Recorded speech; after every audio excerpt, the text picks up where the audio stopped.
"You're too heavy to ride my horse, fat girl," he snarled.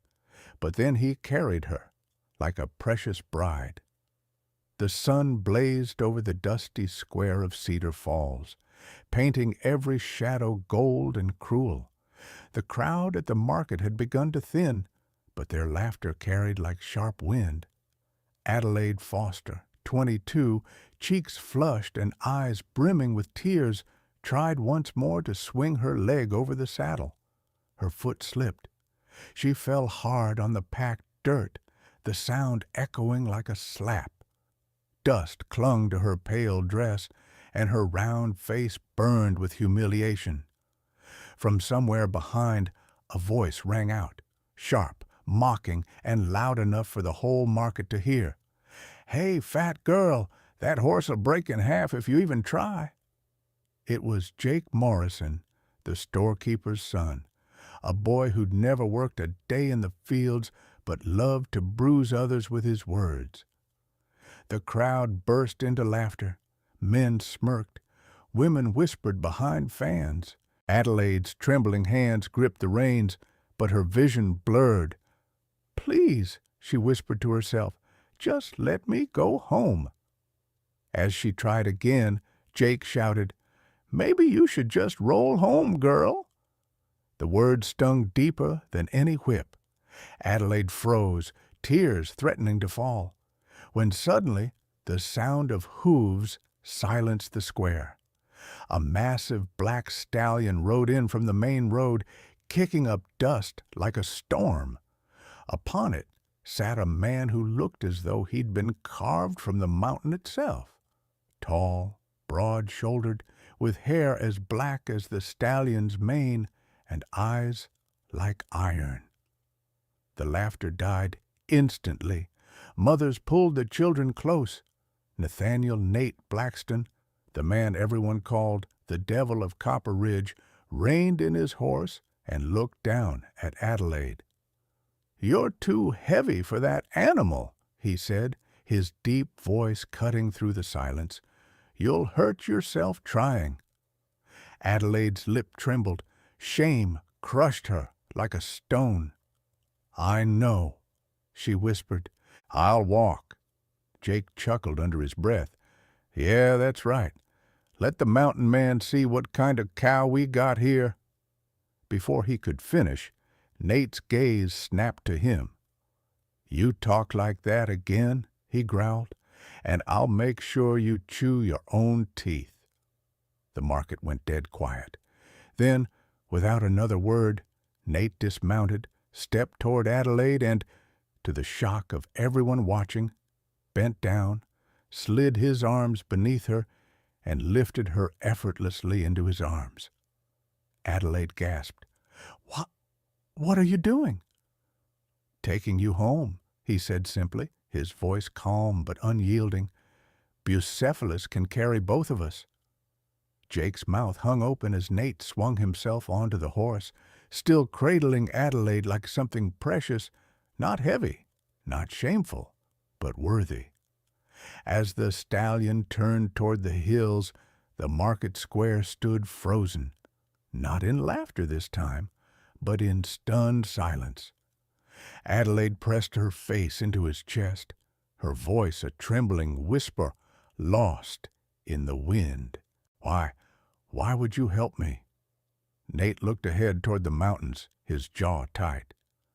"Because I know what it's like to be the one they mock." The horse's hooves beat a steady rhythm across the dusty trail, a deep, reassuring thud that echoed between the hills. The laughter of the marketplace faded behind them, swallowed by the rustling of pines and the soft hum of cicadas. Adelaide Foster sat before Nathaniel Blackstone, rigid at first, afraid even to breathe. Her hands clutched the saddle horn, though his arm was firm around her waist to keep her steady. His body radiated quiet strength, his voice low when he finally spoke. "Relax," he said, almost gently. "You're safe." I didn't mean to cause trouble," she stammered. "People always talk. I should have just walked." "You didn't deserve their laughter," Nate replied. "Ignorance is a sickness in that town, been spreading for years." She dared to look over her shoulder at him. "But they say you're worse than all of them. They call you the Devil of Copper Ridge." Nate gave a faint, humorless smile. People fear what they don't understand. That's how small towns stay small. The silence that followed wasn't uncomfortable. It was heavy, yes, but filled with something unspoken. Adelaide could feel his heartbeat against her back, steady as the horse's gait, and for the first time in years, she didn't feel like she had to shrink herself to be accepted. When the farmhouse came into view, nestled between wheat fields, she tensed again. Her parents would see this. They would see her being carried home by the most feared man in 3 counties. "Please," she whispered, panic rising in her chest, "put me down before we reach the house. They'll—" Before she could finish, the front door burst open. Mr. and Mrs. Foster rushed out, worry etched on their faces. "Adelaide!" her mother cried. "We've been worried sick." Nate reined in the stallion, then dismounted with quiet grace. Still holding Adelaide in his arms, he stepped forward and set her gently on her feet. His touch lingered just long enough to steady her trembling knees. "She's fine," Nate said calmly. "A few fools at the market thought cruelty was sport. I didn't care for their game." Mr. Foster, a mild man with gray in his beard, stepped forward and extended his hand. "We're in your debt, Mr. Blackstone," Nate replied. Both parents exchanged startled glances. The Blackstone, the recluse, the man the town gossiped about in hushed tones, but the gratitude in Mr. Foster's eyes was stronger than the rumors. "Then thank you, Mr. Blackstone. Would you care to stay for supper? My wife makes a fine stew." Nate hesitated. "I don't mean to intrude." "Nonsense," Mrs. Foster said warmly, though her eyes lingered on Adelaide, who still stood frozen, cheeks flushed. "Any man kind enough to help our daughter is welcome in our home." Adelaide's heart fluttered. "Please," she said softly, "stay." The kitchen filled with the scent of roasted vegetables and fresh bread. Nate sat at the wooden table, his size almost too large for the chair, his presence filling the small room. Adelaide moved quietly between stove and counter, her hands trembling every time she caught him watching her. "You're a fine cook," he said after his first bite. She blinked, surprised. "You're just being polite." "No," he said, voice steady. "Polite would be saying it's good. I said it's fine. That's honesty." Her lips curved into a shy smile. "Well, thank you." Mrs. Foster leaned forward, curiosity glinting in her eyes. "You live alone on Copper Ridge, don't you, Mr. Blackstone?" "I do." "For long?" 5 years, Nate answered, "since my wife passed." The room fell silent for a moment. Adelaide's fork paused mid-air. "I'm sorry," she whispered. Nate nodded, his gaze distant. "Don't be."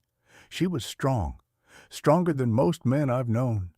The town called her names, too. Savage, heathen. She was half Cheyenne. Their cruelty killed her long before fever did. Mrs. Foster covered her mouth. "Oh, Mr. Blackstone." Adelaide swallowed hard, her voice trembling. "I know how that feels. Not the loss, but the way people look at you like you don't belong." For the first time that evening, Nate looked straight at her. His gray eyes softened. "Yes," he said quietly, "I know you do." When dinner ended, the crickets had begun to sing outside. Nate rose, nodding politely to the Fosters. "Thank you for your kindness. I'll make sure she gets home safe whenever she rides again." Adelaide stood too quickly. "You don't have to—" He gave a faint smirk. "It's not a chore, Adelaide." He paused, then added, "And next time, we'll teach you to ride properly." Her heart fluttered again, not from shame this time, but from something else entirely. As his dark silhouette disappeared into the night, she stood at the door watching him go, the sound of hooves fading into the forest. For the first time in her life, she didn't feel small. The next morning dawned clear and golden over Cedar Falls, the fields shimmering beneath the early sun. The scent of hay drifted through the air as Adelaide Foster brushed down her mare Daisy, determined to try again. This time without falling and without fear. She hadn't expected Nathaniel Blackstone to return so soon, but as the sun climbed higher, the ground began to tremble under the steady beat of hooves.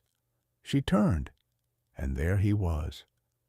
Nate rode toward her on his enormous black stallion Bucephalus, the morning light glinting off his dark hair.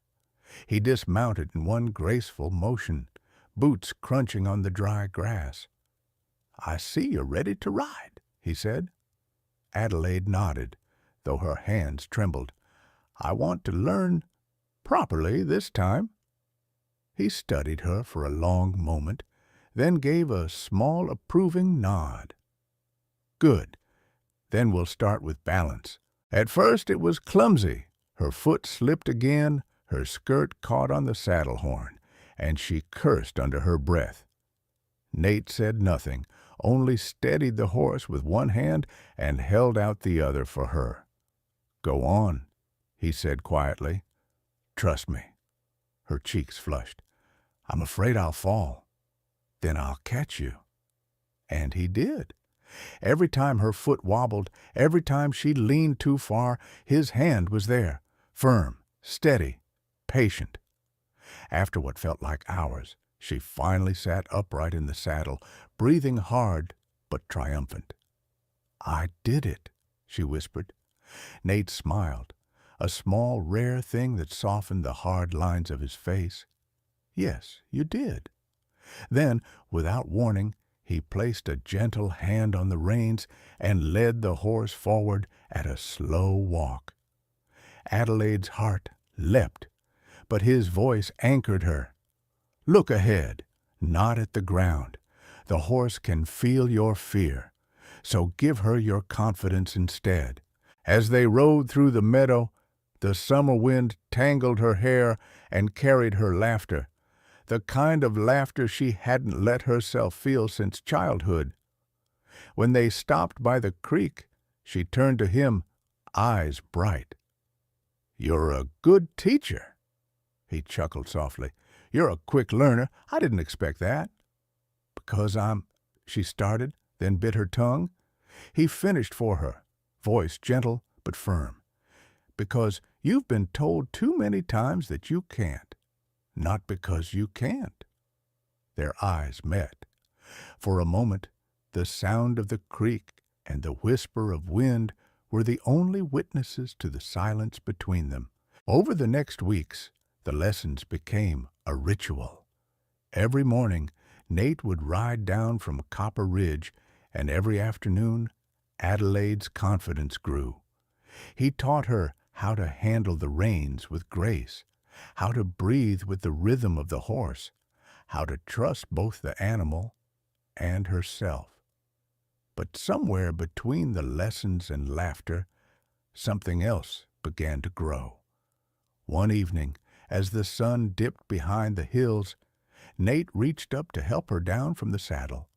Their hands touched, calloused fingers meeting soft skin. Adelaide's breath caught.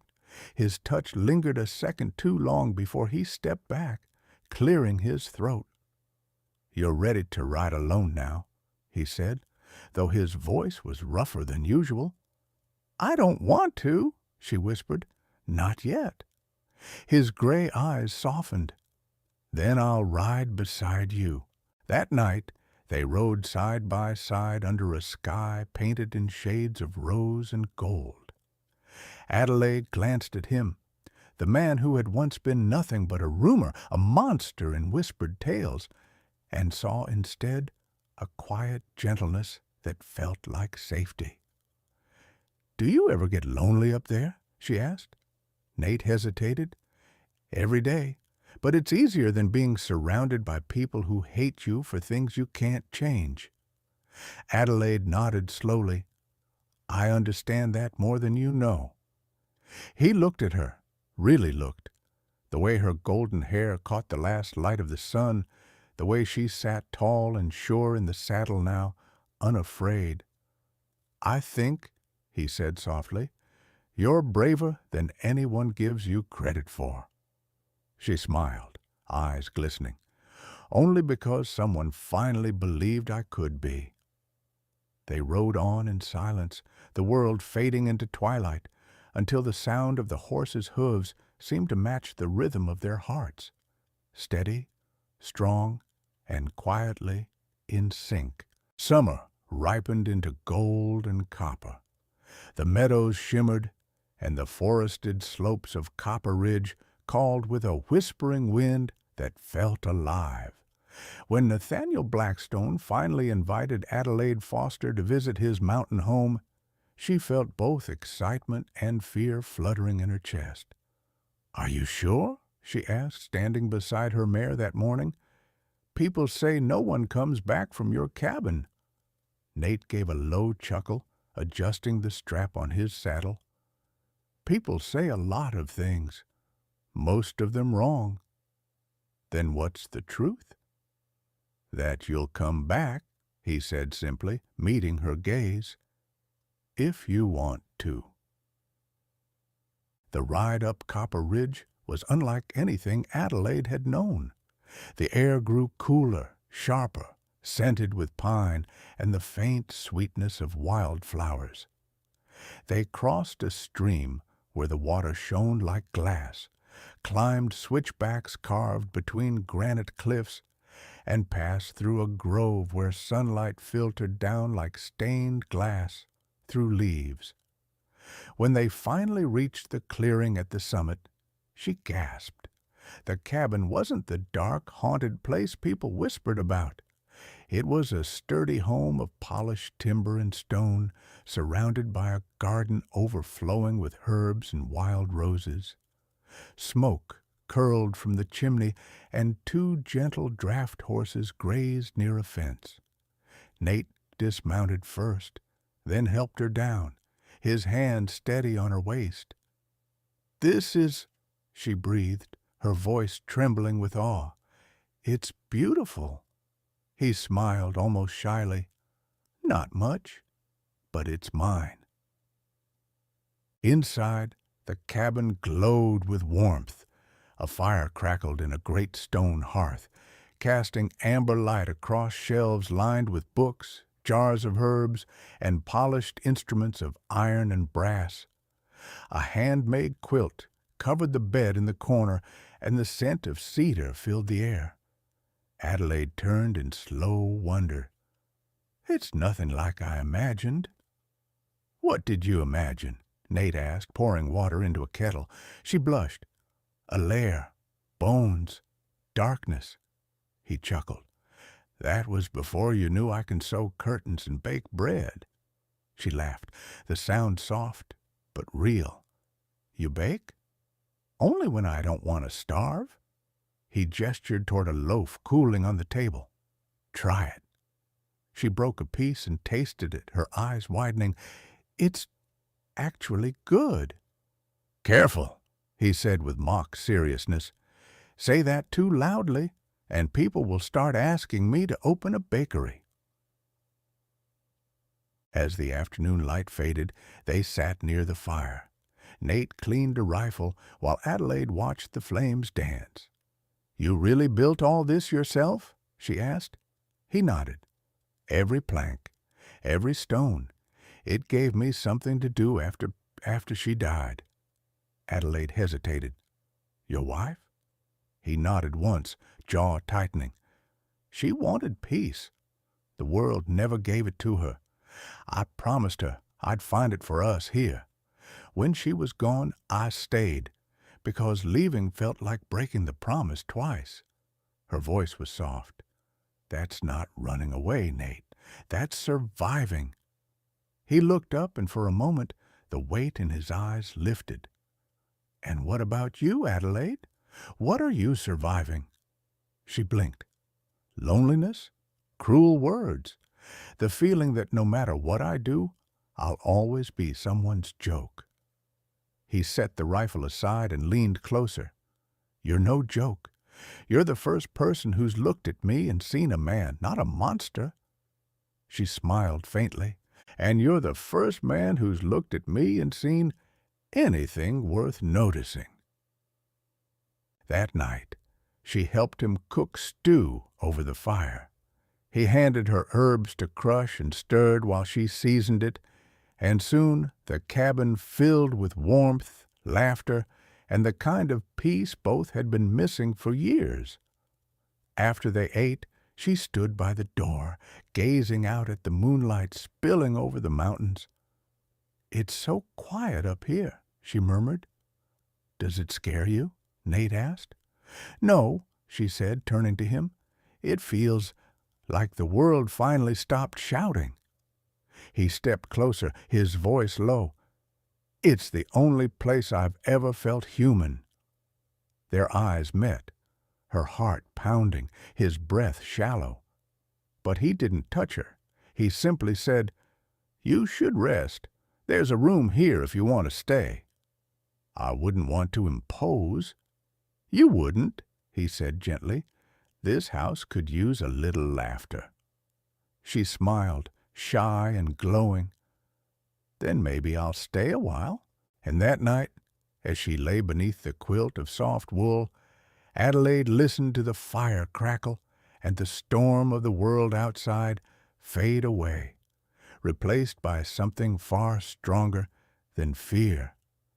For the first time, she slept in peace.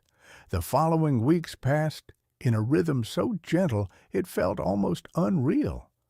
Mornings on Copper Ridge were filled with birdsong and the scent of dew.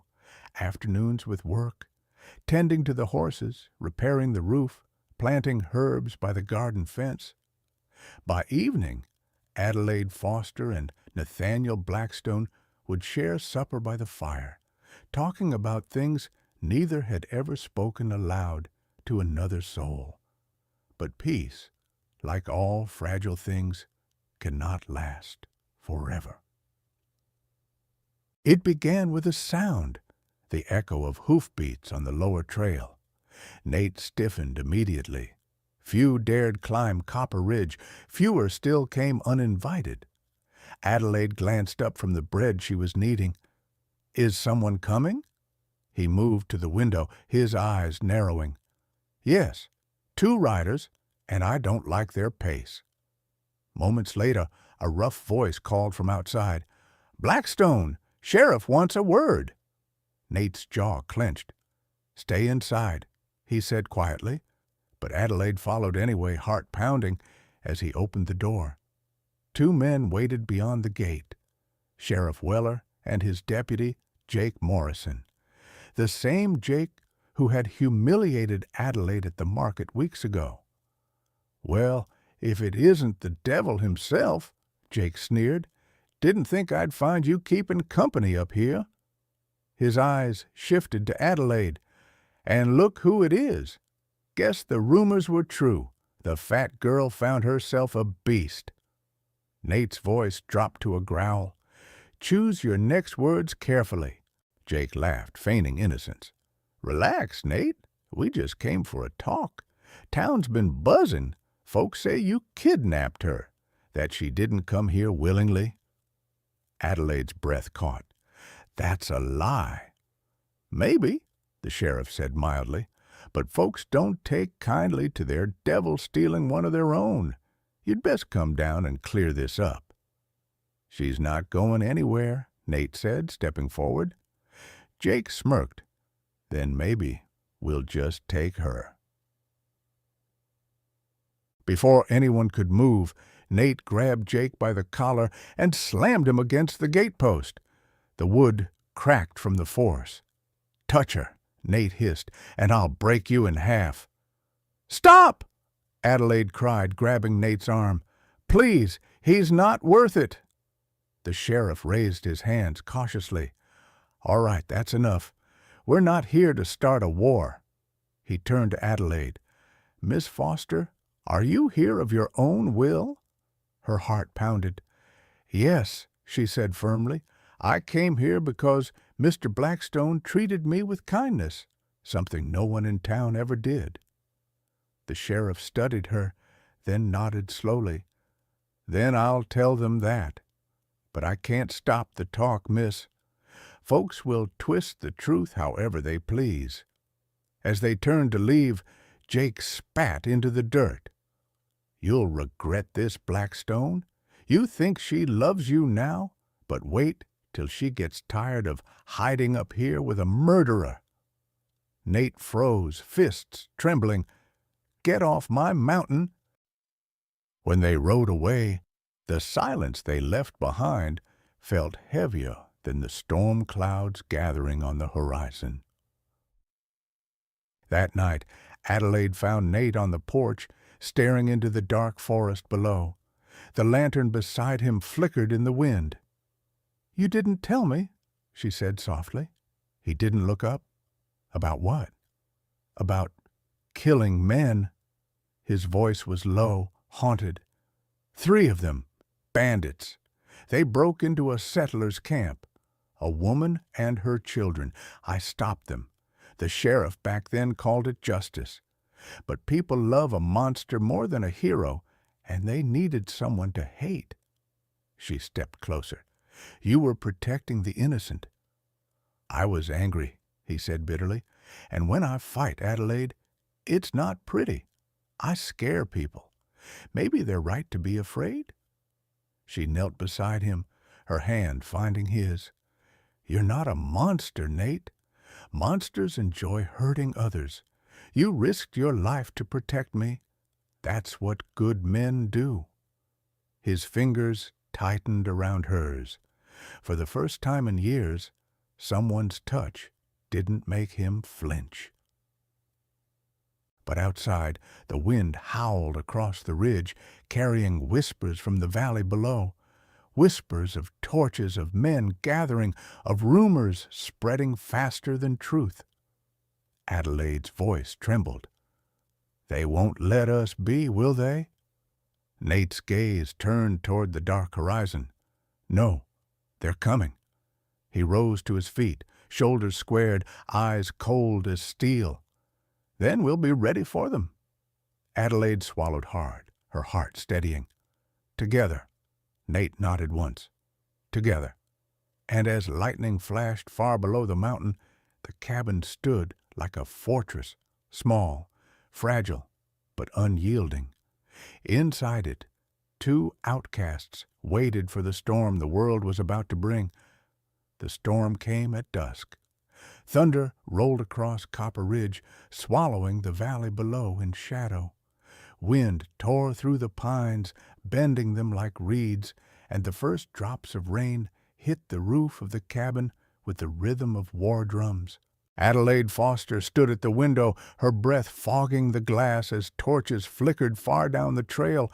A dozen of them, maybe more, men, armed, angry. "They're coming," she whispered. Nathaniel Blackstone strapped his rifle across his back, calm but cold. "I know." From the look in his eyes, she could tell this wasn't the first time he'd faced a mob, but this time was different. This time he had someone to lose. By the time the men reached the clearing, the rain had turned the dirt to mud. At their front rode Sheriff Weller, his hat pulled low, and Jake Morrison, face twisted in a sneer. "Blackstone!" Jake shouted through the downpour. "You've had your fun. Hand her over, or we'll burn this place to the ground." Nate stepped onto the porch, rifle slung but not raised. Rain beaded on his shoulders. "You're trespassing on my land, Morrison. Turn around before I make you regret it." Jake spat into the mud. "You think you can hide behind your mountain forever? You stole her." Adelaide pushed past Nate, her skirts heavy with rain. "He didn't steal me," she shouted, her voice breaking the storm. "He saved me. From you. From all of you." The men shifted uneasily, their torches wavering. Jake barked a laugh. "You really expect us to believe that? You're brainwashed, girl." "Brainwashed?" Her voice rose, strong and clear now. "No, for the first time, I'm free." The moment hung suspended until one man in the crowd raised his rifle. The shot rang out, slicing through the thunder. Nate moved faster than the flash itself, pushing Adelaide behind him. The bullet grazed his shoulder, tearing cloth but missing flesh. He cocked his rifle in one fluid motion. "That was your warning." The mob faltered. Even the sheriff looked uneasy now. "Jake," he growled, "this ain't what we came for." But Jake was already past listening. "He's a killer, Sheriff, a murderer, and she's his whore." Before he could aim again, Nate fired. The bullet struck the dirt inches from Jake's boots, the shock of it knocking him backward. "I don't want blood," Nate said evenly, "but I'll spill it if you force me." Through the chaos, Sheriff Weller looked at Adelaide, the girl the town had mocked, the girl now standing with a man everyone feared, and saw not fear, but fierce devotion. "She ain't no prisoner," he said at last, lowering his weapon. "Look at her eyes, men. Does that look like a hostage to you?" The men hesitated, whispers cutting through the rain. The torches began to lower, one by one. Jake turned on the sheriff, enraged. "You coward! He's bewitched her. They both need to hang." He raised his gun again, but this time Nate didn't move. Adelaide did. She stepped forward, lightning crackling behind her, and before Jake could fire, she swung the butt of Nate's spare rifle with all the strength humiliation had ever given her. The blow knocked Jake to the ground, blood mixing with mud as the torch slipped from his hand and went out. "Don't you ever speak for me again," she said, voice trembling but fierce. The rain drowned the last embers of the mob's fury. The men scattered down the trail, leaving Jake sprawled and the sheriff staring at Nate in silence. "You could have killed him," Weller said quietly. Nate shook his head. "Wouldn't change anything. Fear's the real disease down there. Killing one fool won't cure it." The sheriff nodded once, solemn. "You've got more decency than the whole damn town combined." He looked at Adelaide. "You too, Miss Foster. You ever need protection, you call for me, not the likes of him." With that, he mounted his horse and rode into the storm. When the last hoofbeat faded, the mountain fell quiet again. Nate turned to Adelaide, rain still dripping from his hair. "You could have been killed." "So could you," she whispered. His hand brushed her cheek. "I'd take that chance 1,000 times over." Her breath caught, tears mingling with the rain. "Then don't make me live without you." And before the thunder could steal the sound, she kissed him, fierce, desperate, and certain. The cabin light glowed behind them, soft against the storm, a promise that even in the wildest fury, love had found a home. Morning broke over Copper Ridge with a quiet so pure it almost hurt. Mist rose from the trees in silver ribbons, and the world smelled of rain and pine and new beginnings. Adelaide Foster stood barefoot on the porch of the cabin, her dress still damp from the storm, her golden hair tangled by the night wind. Down the slope, the sun touched the wet grass until it glittered like glass. Behind her, Nathaniel Blackstone stepped out, the faintest limp in his stride, his arm wrapped in a makeshift bandage from the grazing bullet. He looked tired, but alive, and when his eyes found her, the hard lines of his face softened. "They're gone for good," he said quietly. "The sheriff made sure of it." She nodded, still staring toward the valley. "Do you think they'll ever stop hating us?" "Maybe," Nate replied, stepping beside her. "Or maybe they'll keep hating until they forget why they started." She turned to him, smiling faintly. "And you'll still stay here, even after everything?" "I've lived my whole life running from ghosts," he said, "but up here, with you, I've finally found something worth standing still for." They spent the next few days repairing what the storm and the mob had broken. Together, they rebuilt the fence, dried herbs ruined by the rain, and replanted the garden that had been trampled by hooves. Each moment felt like reclaiming a piece of peace stolen from them both. At night, when the firelight filled the cabin with gold, Adelaide would read aloud from one of Nate's old books while he carved small figures from cedar. Sometimes he carved horses. Sometimes he carved her, not slim or dainty, but exactly as she was, strong, beautiful, real. When she saw one finished piece, her face captured in the wood with a tenderness words couldn't hold, she laughed through tears. "Is that how you see me?" Nate looked up from his work, his eyes steady. "It's how I've always seen you. You just had to come up this mountain to see it, too." The cabin changed with the seasons, but the peace never left. Word spread quietly through the valley, not of a devil, but of a man who helped travelers caught in the snow, of a woman who welcomed the lost with warm bread and a soft smile. People began to come, a hunter with a broken leg, a widow and her child seeking shelter. Nate would patch their wounds, and Adelaide would fill their stomachs, and each left lighter than when they'd come.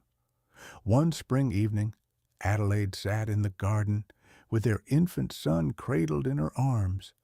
The baby's tiny hands gripped her hair as she hummed a tune she remembered from childhood. Nate came up behind her, wrapping his arms around both. "He has your eyes," she said softly. "And your stubborn heart," Nate murmured. She laughed. "He's doomed, then." "Blessed," Nate corrected. "He'll grow up knowing that love isn't measured by size or by beauty, but by courage." That night, as stars bloomed across the sky, they sat together on the porch, husband, wife, and child, wrapped in a peace neither had believed possible. Below them, the valley glimmered with faint lights from the town that had once despised them. But up here, surrounded by silence and wildflowers, they had everything they needed. Adelaide rested her head on Nate's shoulder. "You once carried me like a burden," she whispered, "but you made me feel like a treasure." He smiled against her hair. "You never were a burden, Adelaide. You were the reason I kept walking." The fire inside the cabin flickered warm behind them, its glow spilling out into the night, a beacon of quiet defiance, of love that had survived mockery, storms, and fear. And as the wind whispered through the pines, their laughter rose softly into the dark, a promise that even in the loneliest places, love could bloom, fierce and unashamed. And so, high upon the wind-swept cliffs of Copper Ridge, two souls that the world had called unworthy built something stronger than pride. They built peace. Adelaide Foster, once mocked for the body she carried, learned that softness was never weakness. It was a language of its own, one that could feed, comfort, and heal. Nathaniel Blackston, the man the town had named a monster, learned that even the roughest hands could hold something gentle without breaking it. They were never supposed to meet. She was too heavy for his horse, and he was too dangerous for her reputation. But life and love do not care for rules made by small hearts. When people in town spoke of them years later, the old cruel stories began to fade. No one remembered the insults or the laughter, only that the mountain lights were always burning, and that travelers who came back down said they'd never seen two people look at each other the way those two did.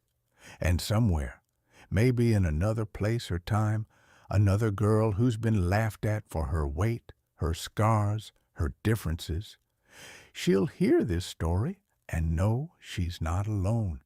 She'll know that the world doesn't decide who's beautiful. Kindness does, courage does, love does. If you're hearing this tonight, wherever you are in the world, know this: the same kind of love that found Adelaide in her shame and Nate in his exile still exists. It waits in quiet hearts, in steady hands, in small acts of grace that the world doesn't notice, because sometimes the bravest thing you can do is to keep believing you deserve to be loved, even after the world says you don't.